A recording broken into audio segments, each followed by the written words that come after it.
Om Swastiastu, salam, nama budaya. Nama saya Profesor Dr. Hewan Ida Ayu Prastiapsari MP. Saya dilahirkan di Denpasar pada 4 Mei 1960. Adapun riwayat pendidikan, yaitu saya angkatan pertama program sarjana di program studi kedokteran hewan di Udayana, yaitu tahun 79 sampai 83. Kemudian karena belum di sini ada untuk dokter hewannya, melanjutkan program dokter hewannya di Unair tahun 83 sampai 85. Pada saat ini adapun pembimbing saya Profesor Dr. Hewan Rohiman Sasmita dan juga Prof. Dr. Hewan I Putu Swete yang membimbing saya dengan judul skripsi prevalensi daya tetas telur cacing hati pada dataran rendah dan tinggi di Pulau Bali. Nah, setelah nama Dr. Hewan, saya diterima sebagai dosen di program studi kedokteran hewan dan selanjutnya melanjutkan program S2 untuk mendapatkan magister di UGM tahun 90 sampai 93. Adapun pembimbing saya waktu itu adalah Dr. Hewan Wardiata MS dengan Dr. Hewan Wayantunas Artame yang membimbing saya dengan tesis judul vaksinasi protein tegumen cacing hati dan respon imun pada mencit. Kemudian selanjutnya untuk program doktor, saya melanjutkan di UGM juga tahun 2008 sampai 2012.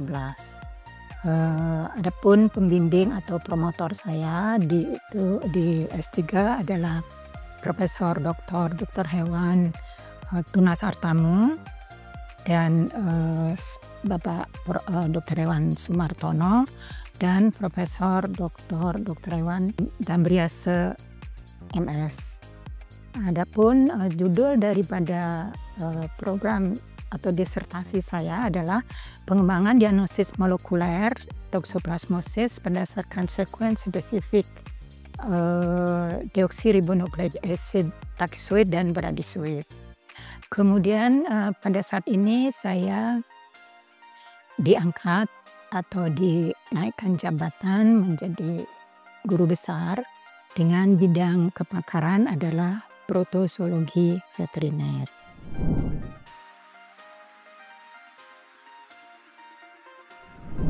Adapun orasi ilmiah yang nanti yang akan saya sampaikan dengan judul identifikasi dan diagnosis penyakit protozoa pada hewan berbasis serologi dan hematologi. Nah, sebagai pendahuluan bahwa penyakit protozoa merupakan salah satu masalah yang utama dalam bidang atau dunia kesehatan hewan, khususnya pada hewan ternak yang memiliki nilai ekonomis tinggi.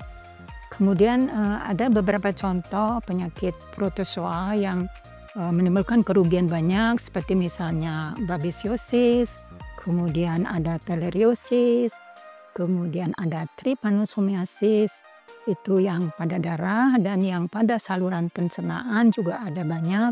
Salah satu adalah koksidiosis, kemudian ada balantidiosis, ada amobiosis. Dan yang penting juga di sini ada penyakit protozoa yang disebutkan namanya toxoplasmosis, itu menyebabkan juga sebagai penyakit yang zoonosis, bisa menular ke manusia. Penyakit-penyakit ini tidak hanya mengancam kesehatan hewan, tetapi juga menyebabkan penurunan produktivitas, peningkatan angka kematian, serta kerugian ekonomi yang besar bagi peternak. Nah, dalam konteks ini karena adanya kerugian tersebut dibutuhkan upaya untuk identifikasi dan diagnosis yang cepat, akurat, dan efisien agar pengendalian dan penanganan penyakit dapat dilakukan secara tepat sasaran. pada saat ini saya mengambil metode berbasiskan pendekatan serologi dan hematologi untuk dikembangkan.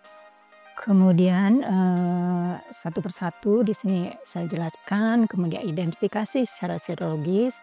Perlu diketahui bahwa serologi adalah merupakan teknik yang digunakan untuk mendeteksi antigen ataupun antibodi yang terbentuk sebagai respon terhadap infeksi protozoa, di mana metode ini memungkinkan identifikasi infeksi bahkan saat protozoa itu tidak dapat ditemukan secara langsung dalam darah.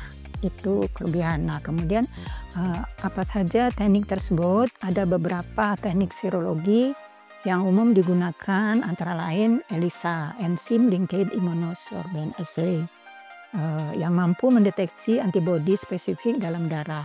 Ini juga banyak saya gunakan di penelitian-penelitian saya sebelumnya, baik itu pada ayam terhadap Toxoplasmosis, kemudian pada Trypanosoma juga. Nah, selanjutnya ada metode IFAT, namanya Indirect Fluorescent Antibody Test, yang digunakan untuk mendeteksi antibodi dengan sensitivitas tinggi. Kemudian yang lebih baik lagi yaitu Rapid Test Kit. Di sini sangat membantu dalam diagnosis cepat di lapangan.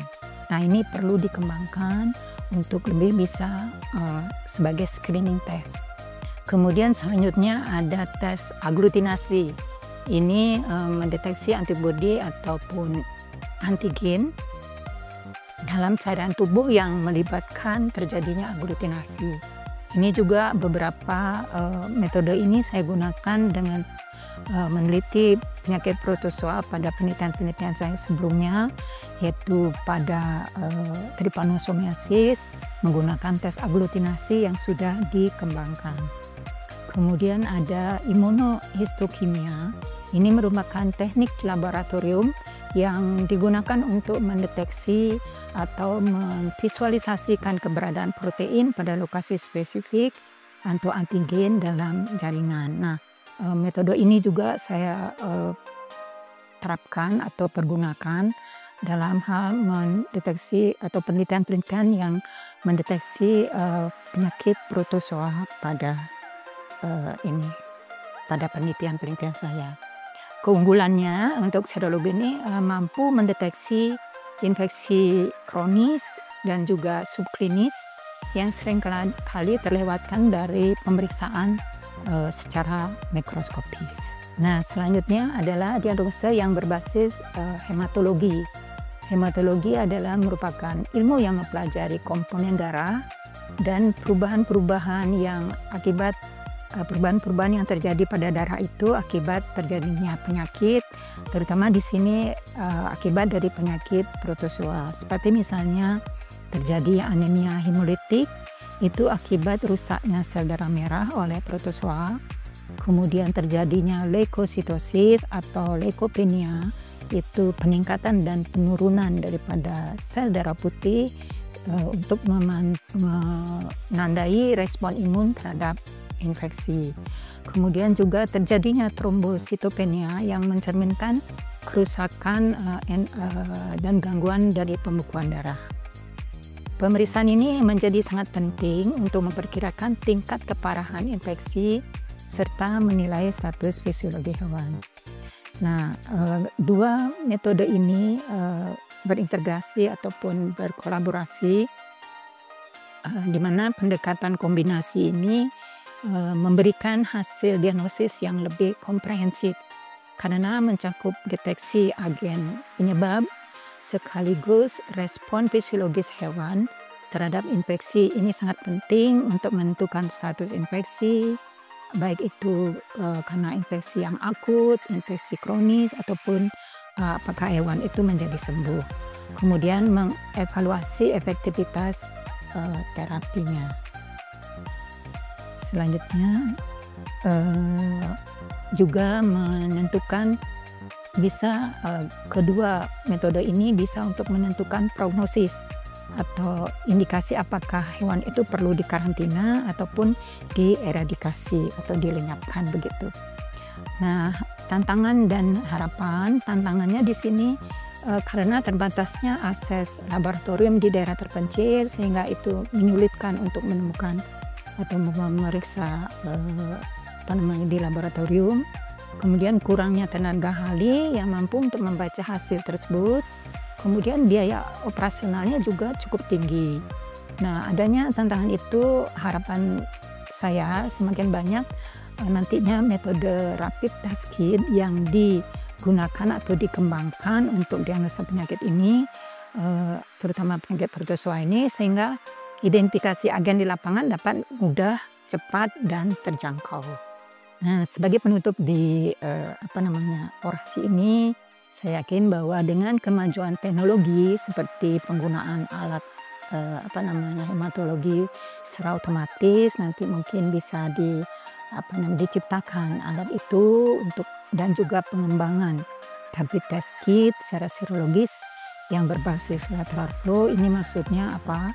Dari pemeriksaan serologis misalnya dibuat suatu media seperti hal ini, contohnya adalah CATT, yaitu Card Agglutination Test for Trypanosoma, yaitu tes menggunakan kartu yang lebih simple begitu untuk ngetes atau memeriksa darah di lapangan.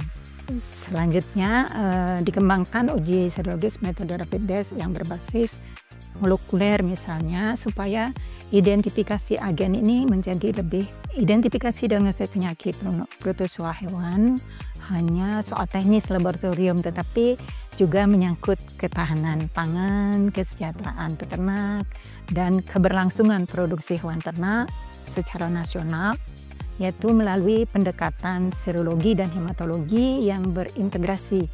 Kita tidak hanya meningkatkan kualitas diagnosis, tetapi juga memperkuat sistem kesehatan hewan.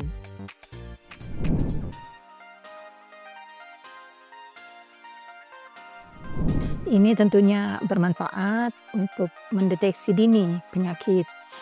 Misalnya penelitian atau pemeriksaan serologi dan ELISA, aglutinasi, dan imunofluoresen mendeteksi antibodi atau antigen protozoa, bahkan bisa sebelum terjadinya gejala klinis yang muncul.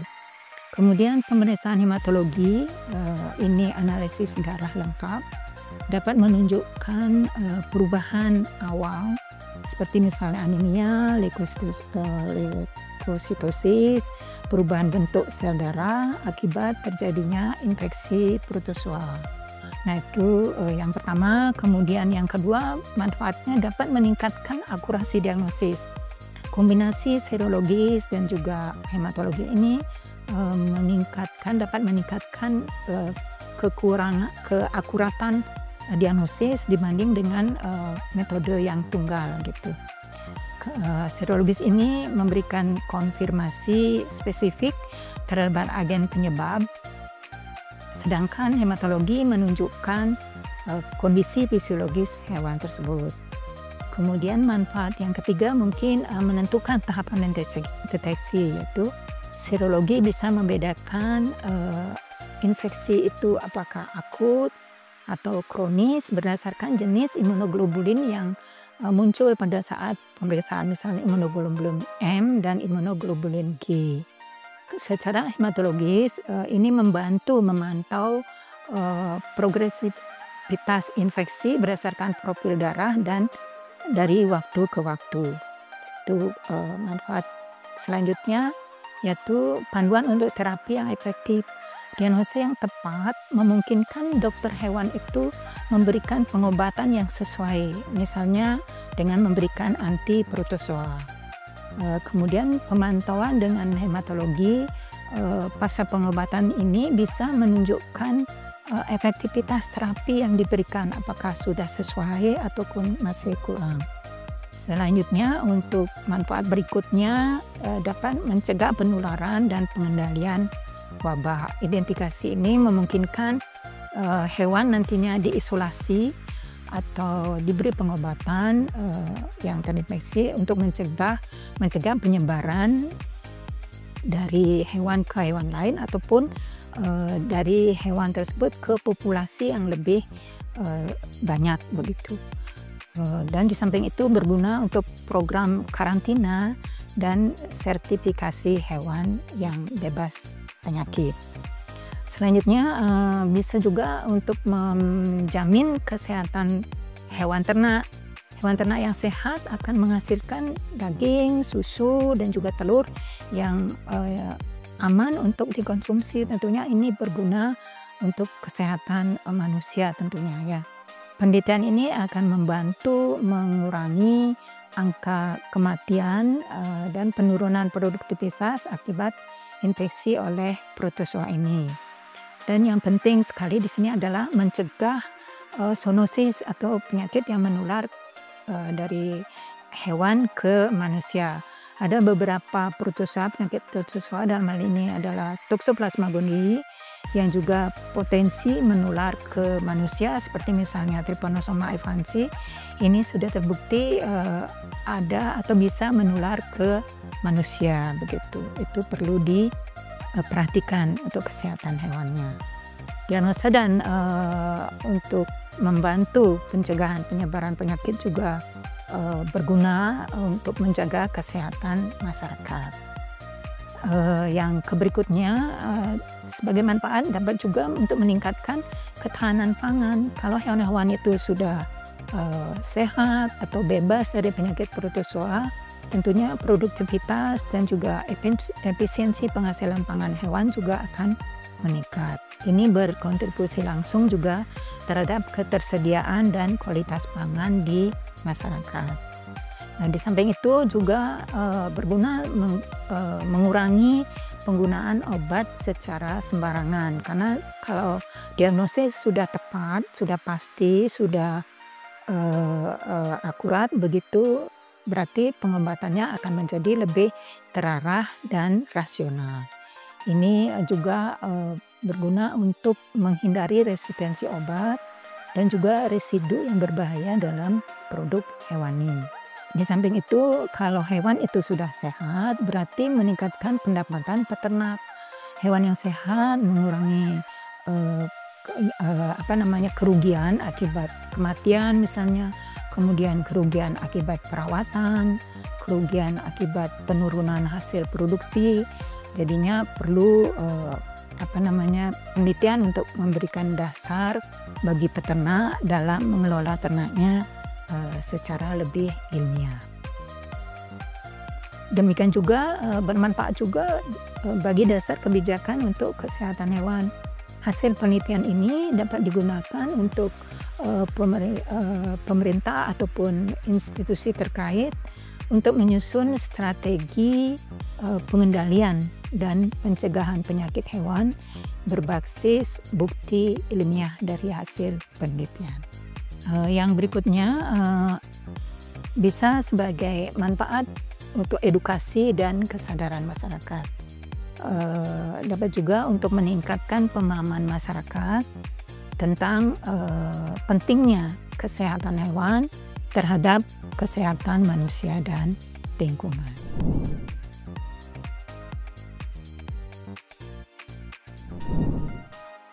Nah, pada kesempatan ini saya juga mengucapkan terima kasih kepada semua pihak yang membantu atau mendukung penelitian-penelitian saya, pengembangan ilmu di kedokteran hewan ini, baik itu di universitas, juga kolega-kolega atau teman sejawat yang membantu mahasiswa dan juga keluarga yang selalu mendukung penelitian saya ini. Gitu.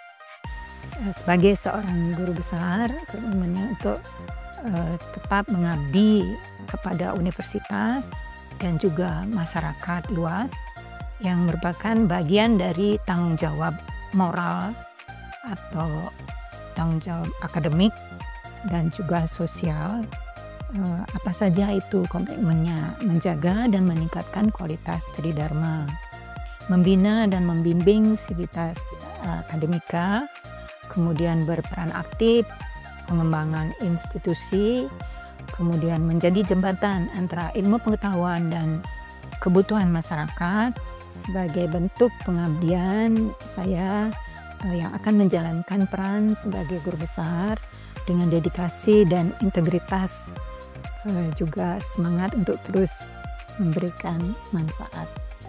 Sedikit di penutup ya, setelah menyampaikan narasi ilmiah ini yang berjudul identifikasi diagnosis penyakit berbasis serologi dan hematologi, saya ingin menegaskan bahwa tantangan dalam bidang parasitologi, khususnya protosologi, tidak hanya berkaitan dengan aspek biologi patogen, tetapi juga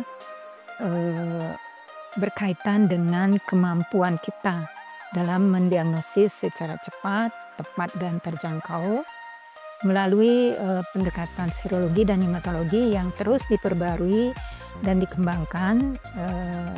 Kita tidak hanya meningkatkan ketepatan diagnosis, tetapi juga mempercepat respon penanganan dan pengendalian penyakit yang berpotensi mengancam kesehatan manusia dan hewan.